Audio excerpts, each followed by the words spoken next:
Hey, JK here. I want to thank you for sharing part of your day with me. Y'all ready for this? Welcome back to 30 Teams in 30 Days. For day 7, we're going to continue in the AL Central. We're going to be talking about the 4th place Minnesota Twins. They were 70-92 in 2025, and that was their lowest number of wins since 2016. Overall, it was just a bad, very down year for the organization, offensively and pitching. But one of their big positives and takeaways from 2025 is the fact they had Byron Buxton healthy for most of the season. Now, he did still miss time because of a concussion and a ribcage injury, but it seems as though he's been hyped up and been talked about as a top performer for like 15-20 years. And he has. But that's because there's been a lot of potential. He was able to see career highs in multiple categories since he did play 126 games, which was the most since 2017. Those career highs were in runs, hits, triples, home runs, RBIs, and walks. Now, this sounds great. You want your top performer to be someone who is established in the organization. But let's keep in mind, since he came into the league, which was 2015, in that span of time through 2024, he only averaged 81 games. So when you play another 40 plus games, I expect you to hit career highs. I would expect you to have a better season than you did when you played 40 games or even the 80 games. He had some better numbers than when he played in 140 games. So again, this sounds good. And for his health, for Buxton owners, this was a great year. Kudos to you for being healthy. But let's stop talking about him because he is liable to be hurt by the time we finish this video. The other stat leaders for the Twins in 2025 included Ryan Jeffers, who's the catcher, who led in doubles, and Trevor Larnach, an outfielder who led in walks. I don't know if that goes to show how dominant the season was for Byron Buxton or just how down the year was for the Twins organization as a whole. Trevor Larnach was a 2018 first-round pick. Took him 1 year to jump into the top 5 prospects for the Twins. Stayed there for 3 years. Was a 2-year top 100 prospect in all of baseball. Finally made it to the league and was quiet. It wasn't all that great. But 2024 and 2025 did mark the first seasons he played in at least 112 games. And while his numbers were consistent between the 2 years, he had 150 more at-bats in 2025 than he did in 2024. He missed time in 2025 with some injuries, so there was a dip in production, but you did the same work with 150 more opportunities that you did in 2024. That's not the production. That's not the work that you want to see. Speaking of something else you don't want to see, it's having more opportunities and seeing stats fall. Not even stay the same, but actually fall, which is exactly what happened with Matt Wallner. He did share the top prospect list for the Twins with Larnach for a year or two. Never made the top 100, but has made the transition over to the major leagues. And over the last 3 years, he's seen more games every year and also seen his numbers fall every year. In fact, ending 2025 at 202 near the Mendoza line, that's not where you want to see your once 7th ranked team prospect. They need more from you, especially as an outfielder. You already have Byron Buxton, who looks like a 75-year-old grandpa. You got to do more. Larnach, not producing like he should or would do with the health of someone else. And Wallner, Mendoza line, not where you want any hitter, but especially one that's not even putting up tons of home runs. We can deal with it if it's Eugenio or Suarez. We can deal with it maybe if it's Stanton. But you're not even putting up a ton of home runs, brother. Gotta work on it. Taking the shift away from the outfield and taking it all the way to the dish. The man behind the plate wearing the mask every single day, Ryan Jeffers, not only led the team in doubles, but saw career highs in hits, doubles, and walks. Funny enough, his power did drop. He hit 21 home runs last year and only 9 in 2025, so that's not great. But he, again, did lead the team in doubles. Didn't have many, if any, stolen bases, so it's not like he's using his blazing speed to get to second base. He just had enough time to get to second. Therefore, others might very well be making those triples, so it's impressive. But then in context, like, wait a minute. Are those just really far hit balls, finding the gaps and rolling that should be triples to others?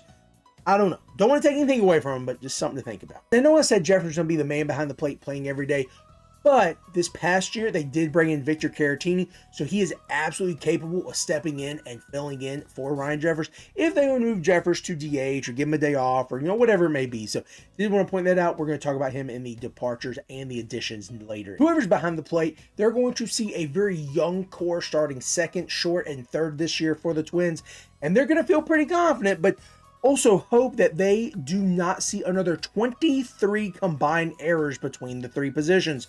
Brooks Lee had 10 of them. He absolutely showed some power in his first year at the major league level with 16 home runs.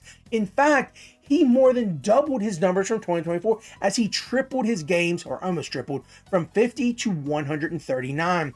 The rest of his stats also followed suit, and in some cases, even did more than triple. He will still need time to develop his eye at the major league level if he wants to continue his trend of having more walks than strikeouts.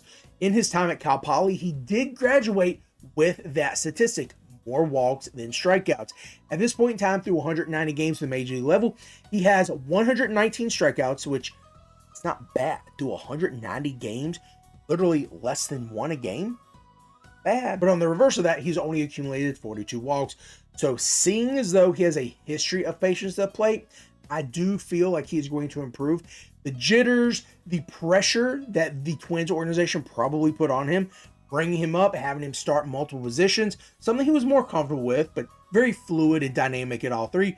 Again, producing 10 errors, which is not sexy, but again, playing out of position at times, 10's not terrible. Machado put up 19, and he's a, 20-year vet? Okay, maybe not 20, but he's a vet, right? So let's keep that in mind. Shifting to the right and now talking about the hot corner, oft-injured Royce Lewis will look to improve on his 7 errors in 2025 while playing third base. He's going to have to stay healthy as he did get hurt rounding the bases after hitting a home run last year, like first game of the season.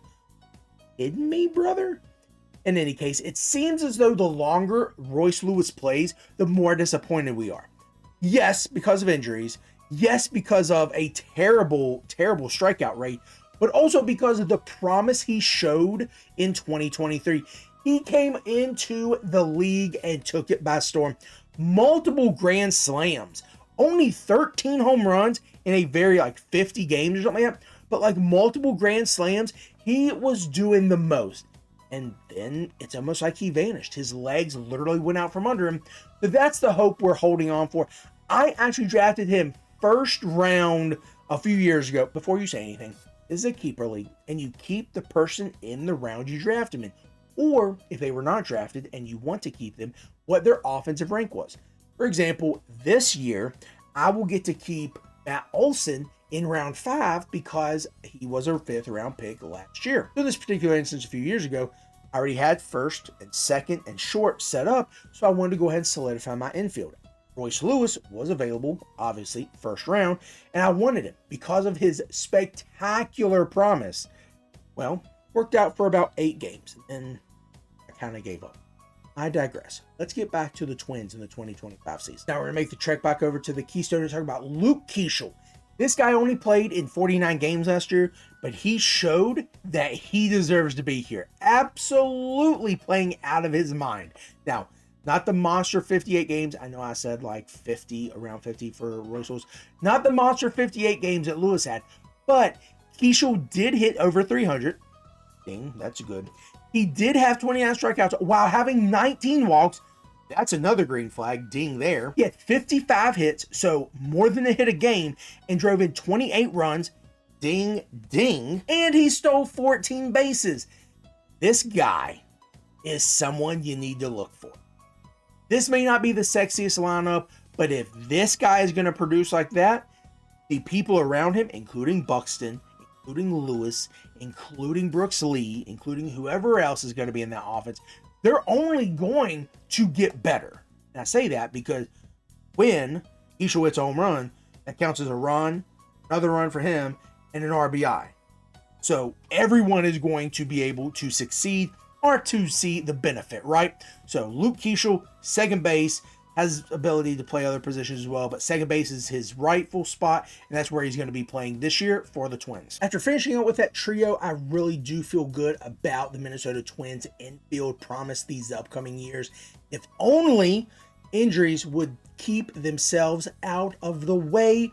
And as we move to the pitching and talking about how this was the Joe Ryan show, injuries seem to continue keeping him out of being the premier dominant guy that he really should be. In 2023, he saw an absolute mess of an ERA, 4.5, with a 1.17 whip. He also still won 11 games while striking out 197 people. You let up a ton of runs, in fact, 32 homers, but still keep people off base. Come to find out, he's dealing with a groin injury. No wonder he wasn't performing. So 2024, he gets back to being reliable. Good old reliable. Sees a drop by almost a whole point in his ERA down to 3.6. Also, a sub-1 whip. Woo! Holy cow. Dropped his wins by 4 and his strikeouts by 50. So what happened? Shoulder strain ended his season. Okay, so a groin injury, bounced back, still had shoulder injury. What was 2025 like? Well, career low ERA, minuscule 1.04 whip, almost hit career high strikeouts, missed it by 3, and a career high in innings pitched with 171. We are back. Actually, he still gave him 26 home runs. Other than Ryan, the pitching for the Twins was disappointing to say the least. We're going to get to it, but it was disappointing to say the least. Yes, Pablo Lopez did start 14 games. Yes, he had a 2.7 ERA. Yes, a 1.1 whip. But he went 5-4 and had his season ended by an injury and will be out 2026 because of an injury. So that's not great. Bailey over. I do have stuff written down right here.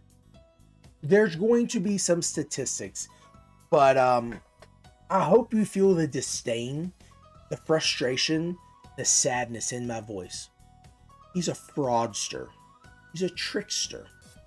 His ERA keeps going up like a freaking elevator, hitting 5+ this year. I think it's like 5.4. His whip keeps going down. How? You keep allowing home runs. Put up 30+ home runs in 2025. Your whip continued to go down these past few years. Obviously, it did not work well in 2025. Everything went. But I'm still holding on to the hope that you can get something right. You showed so much promise in your first period of time in the major leagues that I want to believe you. And let's be real, you don't have a very tough division to play in. Now, granted, the Royals have gotten better. We talked a little about the White Sox yesterday. The Indians, they do their thing. So again, it's not like you have a ton of people just like, oh my gosh, this is such a dominant division. No, dude, this ain't the AL East. This is the AL Central. Pitchers should absolutely feast in this division. In any case, it's about time for me to cut all ties with Bailey Ober, especially after he gives up 8 earned runs in 2 2/3 to start the 2025 season against the St. Louis Cardinals. I kept finding myself looking on the waiver wires, like, okay, like someone released him, like, should I pick him up? No. Don't do it to yourself, and I'm not going to do it to myself. Now let's go ahead and talk about some of the other Twins pitchers who stunk it up for him in 2025. Taj Bradley. Thought a change of scenery would be good? Nope. Added 2 points to your ERA. Zebby Matthews. You pitched 10 less innings, let up only 3 less earned runs, and added 0.5 to your ERA. Come on, dog. And then Mick Abel. Another change of scenery, thinking this would be a good idea. You promptly gave up 13 earned runs in 4 innings for an 8+ ERA. Next, I'm going to talk about some disappointments who actually did better. Now, I might want to read these off specifically because they're so bad, but they were actually better than 2024. So we'll start with Simeon Woods Richardson, who let me down so many times. He actually did drop his ERA by 0.13. So from 4.17 to 4.04. He improved his whip by 0.01. So he had a 1.29 in 2024 and a 1.28 in 2025. That was not a huge improvement, but that was the best of his stats. To continue with the positive, he did pitch another 22 innings and increased his wins by 2, but still, a 4+ ERA with a 1.2+ whip. It's not sexy. I don't know if that's going to keep you in the rotation that much longer, but we've seen worse. Believe me. Hold on.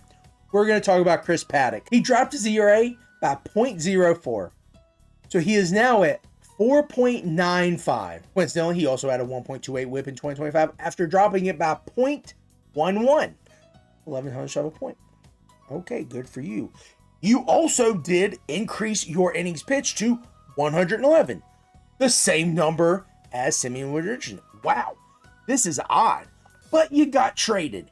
And then you absolutely forgot how to pitch. I'm pretty sure you had like a 7 or an 8 ERA. So again, we're all going to come to an agreement that the pitching in Minnesota was not great. But was it all pitching? Was there any positive? Yes, there was. But it was strictly before August 1st. Why August 1st? Because that's when Johan Duran was traded. In his time, he had 16 saves. He had a 2 ERA. He had a decent whip. I think it was 1.1, 1.2. Less than 1 strikeout per inning pitch, but he was still doing well with the Twins. After that trade, though, the Twins as an organization had 8 saves.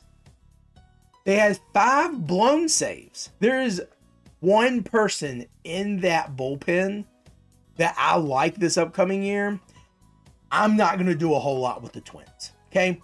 The only person I like is Taylor Rogers. As we shift from the pitching to the prospects, you would hope that there's some pitching prospects we're going to talk about. Nope, they're all offensive. In fact, the Twins have 4 position players in the top 100 MLB prospects, starting from the lowest going to the highest. Emmanuel Rodriguez is an outfielder, has shown power, but also been battling injuries, and also a 30+% strikeout rate. Got to work on that. Next, moving on up, Eduardo Tate. He is a catcher, lefty hitting, righty throwing, because you don't want a lefty as a catcher. He also shows some skills defensively, but mainly offensively, so he's going to have to work on those. Moving on up to number 3, Kalen Culpepper. Third highest rated Twins prospect is Kalen Culpepper. First Kansas State University position player drafted in the first round. He can't play short and third, but because of range issues or concerns for him, they're probably going to keep him at third, so watch out, Royce Lewis. This guy might not get hurt as much as you. And then number 1, Walker Jenkins. Hyped prospect, big body, shows power, shows patience, shows some speed. Injuries slowed him down initially. He has absolutely showed that he has passed those. So we're going to be looking to see him sooner than later, potentially 2026, at no later than the 2027 mark, because the Twins need him, need a spark to bring him on up. Moving to the fantasy prospects, you need Joe Ryan, you need Byron Buxton. I'm going to highly suggest you have Brooks Lee, Luke Keeschel, and our boy Royce Lewis. Maybe not in like 10-man leagues, but like 12, 15-man leagues. And of course, Dynasty, you want them. Pitching-wise, other than Ryan, you only want Taylor Rogers, and that's only because he is the closer. As we move to the arrivals and departures, let's just say the Twins had a ton of people leave. Outfielders, infielders, pitchers, for various reasons. The bigger names, Harrison Bader. You also lost your boy, Johan Duran. You also lost your boy, Carlos Carrasco. You also lost ultimate infielder, outfielder, utility man, Willie Castro. Those are the biggest names you lost. And that's not even including Pablo Lopez for the 2026 season. So there we go. We have him. Now, who did you bring in? Brought in Josh Bell. Brought in Victor Caratini. You brought in Anthony Banda. Let's move on to the bold predictions. Royce Lewis plays in 100 games and hits 20 home runs. Why is that a bold prediction? He played at 106 last year. Well, he has already had an MRI on his arm, leg, hamstring, somewhere. He's already had an MRI. So that is not boding well for his health. So that's why 100 games and the 20 home runs, he'll slug those. That's not one right. It's if he plays enough games, he'll be able to hit them. Moving on, Joe Ryan, I think he's going to have 10 wins. And I really think that our boy Taylor Rogers will have 20 saves. That's wild, But even Johan Duran had 16, and I think he only blew like 3 while he was there. So the team is gonna hopefully win some games. Actually, I have 25 written down. I don't feel confident with 25. I feel more confident with 20. Not good. That's gonna do it for day 7. I am so excited. We still have 3 weeks of this left. My fiance might not be because I have to make these videos every night, but and we're gonna knock this out. We're gonna do this happily. I am going to be talking about the Kansas City Royals tomorrow. I'm excited to talk about them because there's so much promise. And the fact there's one holdover from the 2015 World Series still on that team blows my mind. This is JK Count. Thank you for sharing part of your day with me.